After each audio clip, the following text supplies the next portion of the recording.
Good morning, everyone. As Mara introduced me, I'm Troy Morley. I am one of the youth and family ministry teachers. I'm also on the core council. And during the week, I'm a strategy analyst for telecom, which is a fancy way of saying I get to tell people around the world, different companies around the world, where I think they should be going. But none of that's really important this morning. What's really important is that I still remember how to be a kid. And I'm a little removed now from childhood, but I try not to be as removed in here as I am out here. So today is our second children's service, and as I look, as we look around, there's lots of kids here. So welcome, kids. It's fun to have you in the room with us, and I promised Sky that this wouldn't be boring. So this year's been a wonderful experiment because each week we get to hear different voices. And it's really nice to have different points of view each week.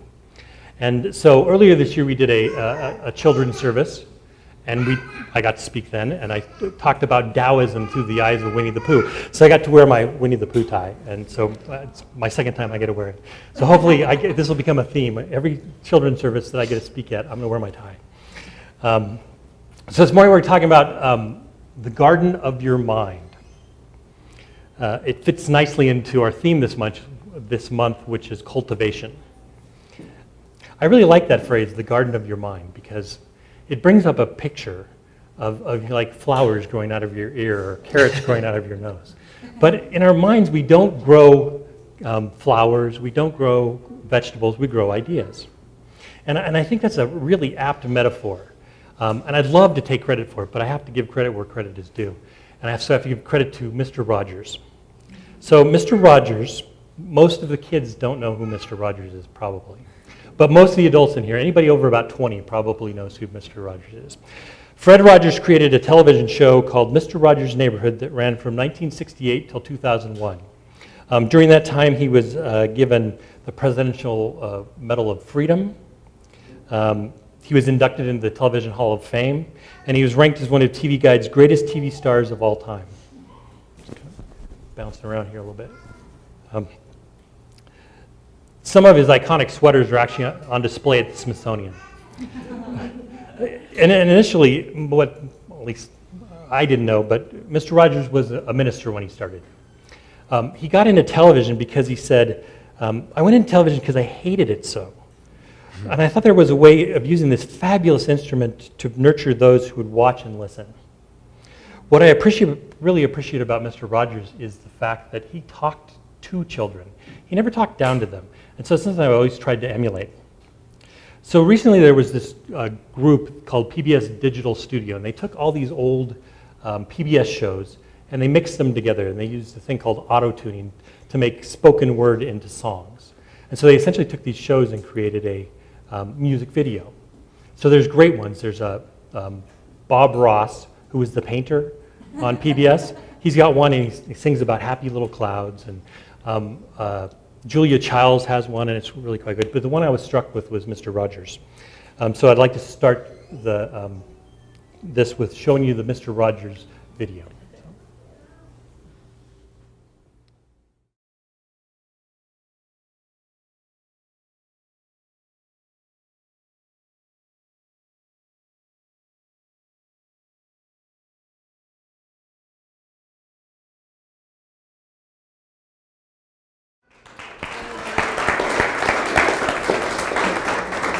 I just love that. I first heard about this whole series of things on the radio, and so I had to go check them out. And I'm not a big YouTube person. I may be a little too old for the YouTube generation, but I saw these, and the one that struck me was that one, and I just really, really loved it. And first time I watched it, I cried. I mean, I had tears in my eyes, and I still, when I watch it, I'm like, oh God, don't cry. Just because it just touched me somehow, and it like captured the essence of the entire show in a silly little video. Because when I first heard about it, I thought they were going to be making fun of them. I mean, I thought this was going to be kind of like a joke, but it really captures the whole essence of that show in a music video. So do you ever grow anything in the garden of your mind? You can grow ideas in the garden of your mind. So why would we want to grow ideas in this garden of our mind? Look around you. Everything in this room and everything really in your lives started with an idea. At one point, you're all sitting on chairs. At one point, there were no chairs. So what did we do? We sat on a stump, we sat on a rock, and somebody said, really, it would be convenient if we didn't have to find a stump or a rock to sit on. So the idea of a chair came into being. Now, I'm sure that the first chair, didn't look anything like these. And I'm sure that first chair probably wasn't even comfortable. But somebody was sitting down and said, oh, my butt hurts. I think we should put some padding on this. And we have padded chairs. Now we have chairs that fold, we have chairs that roll, we have chairs that lots of padding, we have chairs, all kinds of chairs. We were at Lazy Boy Furniture once, and they have the chair for the ultimate Broncos fan. It's a recliner, big Lazy Boy recliner, and it's done in leather, but the leather is the blue and orange, and I think it may have vibrated, but the thing that got me was there's big arms, and you open up the arm, and there's a refrigerator. You can put your beer in. So you can watch the game, you never have to get up. And I thought this was great, it's for the ultimate Broncos fan, and I consider myself the ultimate Broncos fan. Unfortunately, Maureen thought it was the ultimate in tacky, so we don't have it. But everything starts as an idea. Everything in here. Your purse, your wallet, started as an idea. The clothes you're wearing started as an idea. Even each of you started as an idea in the minds of your parents. But it's not just things that I'm talking about. We create everything in our lives, and everything starts with an idea. We create our feelings. We create our relationships. We create what we're good at and what we're not good at. I had a friend in college who was a really bright guy. He was from a very smart family. His father was a VP at IBM. Now, this was way back when there really weren't PCs. They were just introducing the IBM PC, which was really the first mass market PC that came out. And he was a teenager while they were building this thing at IBM. And his dad brought home some prototypes and had him play with it and had him give input. And so some of his ideas from this teenager who was in high school, ended up being part of the IBM PC. So I only say that to illustrate that he knew his way around computers before most of us, including me, really knew anything about computers. So we met in college, and we were studying computer engineering. And he knew this subject, quite well, so you'd suspect he'd do well. In fact, we would study together, we'd do projects together, he'd help me. When we were studying, he'd help me understand what I didn't understand. He already understood. And so you'd think at the end, he'd get an A and I'd be struggling for a C. As it turned out, I got the A's and he flunked out of college. What happened? He had an idea, and I don't know where it came from. He had an idea that he couldn't take tests, and that idea was strong enough that he couldn't take tests. So somewhere along the line, he created this idea. It had nothing to do with intelligence. It had nothing to do with knowledge. He was very intelligent, and his knowledge was far exceeded mine. But this belief just derailed it all. So this didn't stop him in life. It probably actually helped him because he flunked out of college, struggled for a while, then created a company that does computer software, and he's very successful. But I don't think he may have gone that way if he graduated college and then started working for a corporation or something. So it didn't end up stopping him. But it got me thinking about the power of our minds, the power of our ideas, and the power of our beliefs. So we create our lives. We can be happy, we can be fulfilled, we can be successful, or we can create less successful outcomes. So I've used the terms thoughts, ideas, and beliefs. They're really all the same thing, just different degrees of the same thing. So a thought, they pop in your mind. They're popping in your mind right now. There's thoughts going everywhere. You have thoughts, they pop, and they go away. Ideas are things that we gravitate to. We go, oh, well, let's look at this for a while. Let's play with it.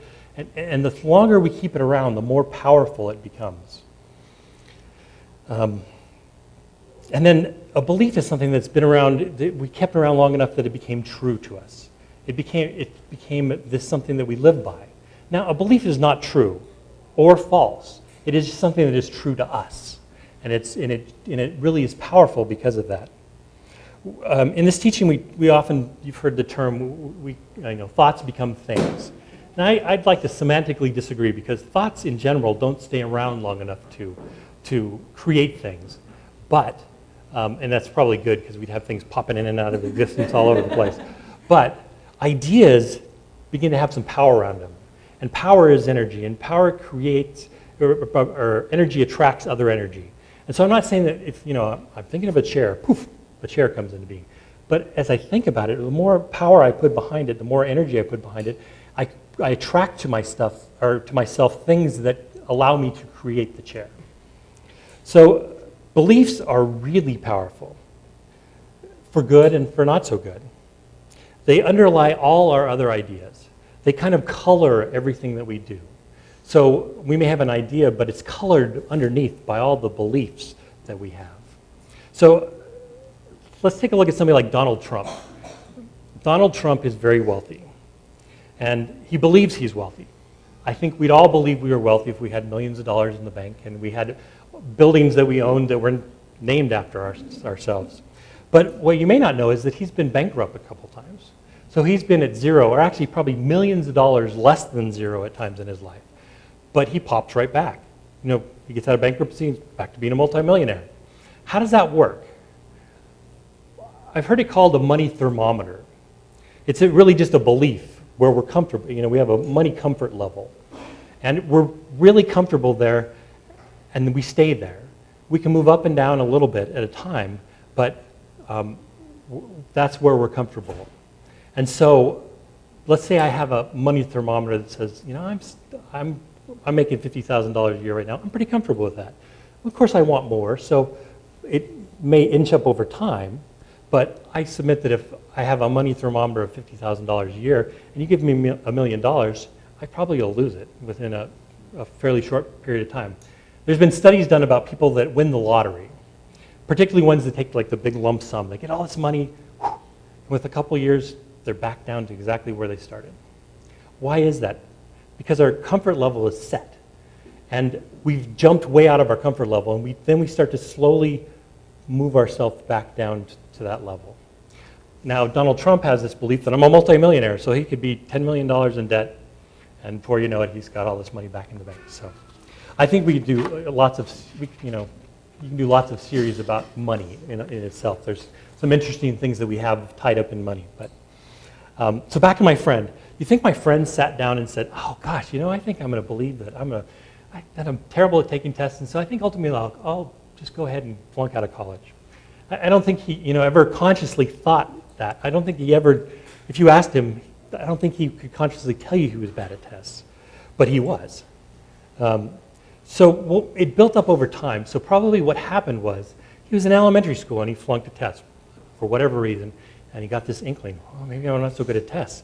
And then the next test, he didn't do so well either, and it got a little bit deeper and a little bit deeper. Or maybe one of his teachers came to him and said, what's the deal? You know what's going on in class. You do the homework, you're really good. You know this stuff, and you take the test, and you fail. You just must not be a good test taker. Now, this is something that's really important for all the adults in here, is that people who are important to us can install beliefs really quickly, and maybe unintentionally. A parent or a teacher could tell us something that sticks in our brain, and we get stuck with that forever. So be careful when you're talking to your kids, particularly when you're angry or upset, because something that pops out of your mouth may become a belief that leads to a psychiatrist down the road making lots of money off your children. But we all have these beliefs. So whatever the source for my friend, he believed he was bad at taking tests. In some ways, that's a really scary idea that a single belief a single little thing could screw us up.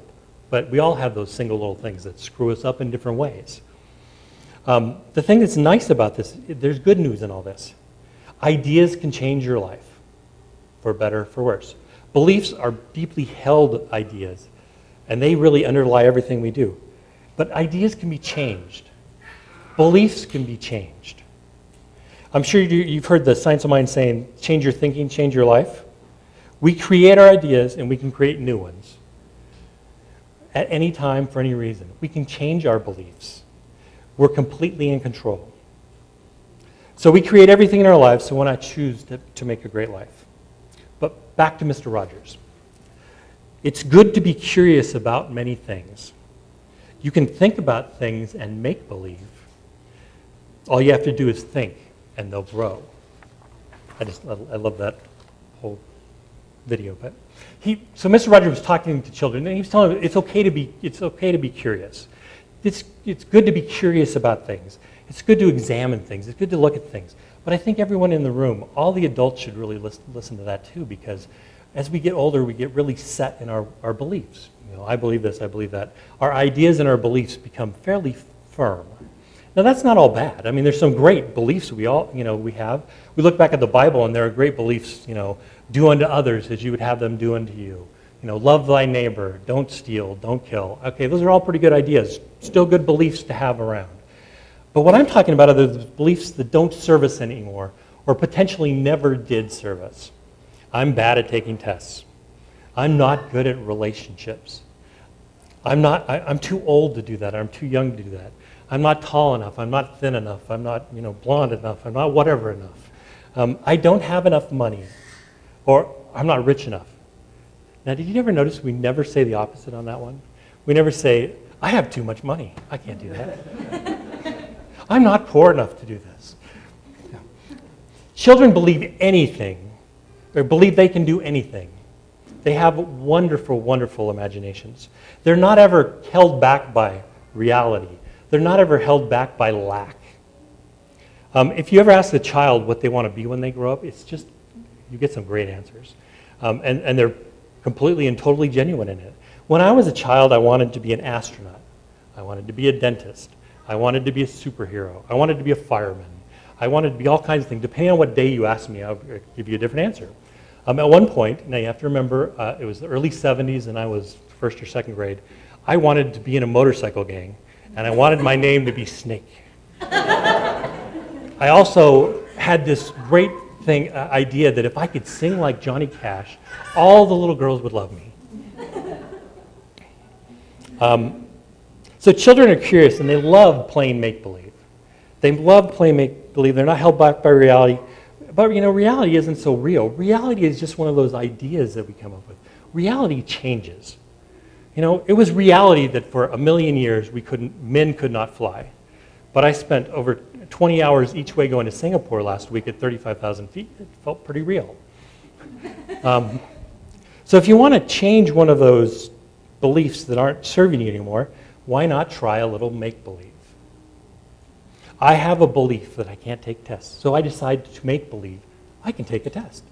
In fact, I'm the best test taker ever.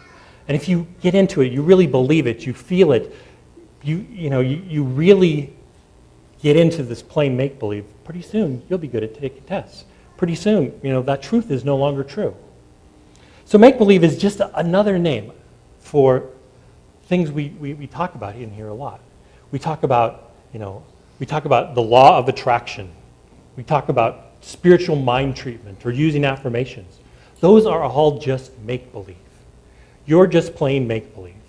You've decided that there's something you want to change in your life, so you're saying, even though this currently isn't showing up in my life, I want it to show up in my life now. So we make believe that something is true, even when everything around us is telling it's not true. And if we make believe long enough, suddenly it becomes true. So if you want to change something in your life, play make believe. And keep playing make believe until it becomes true. So remember those deeply held beliefs? They've been around for a long time. They're kind of stuck there. You can change them.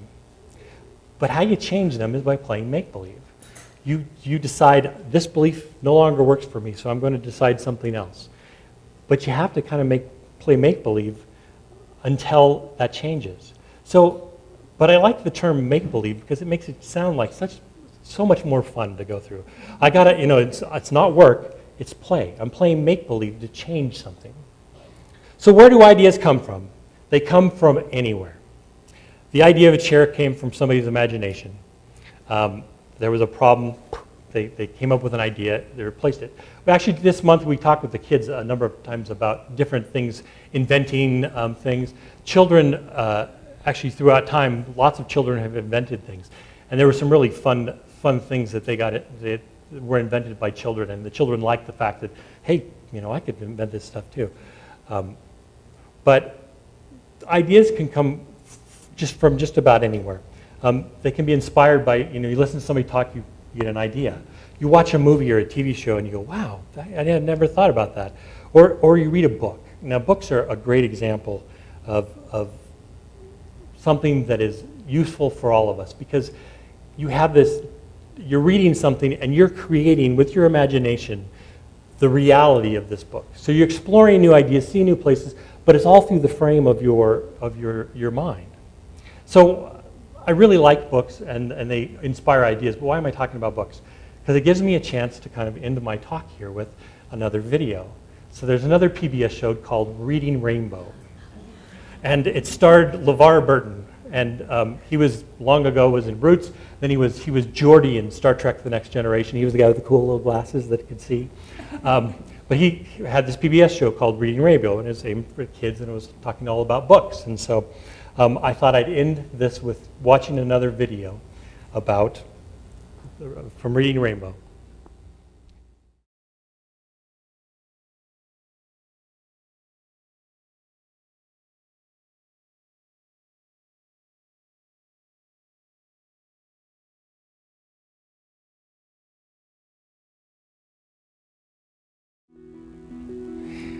I enjoyed that one too.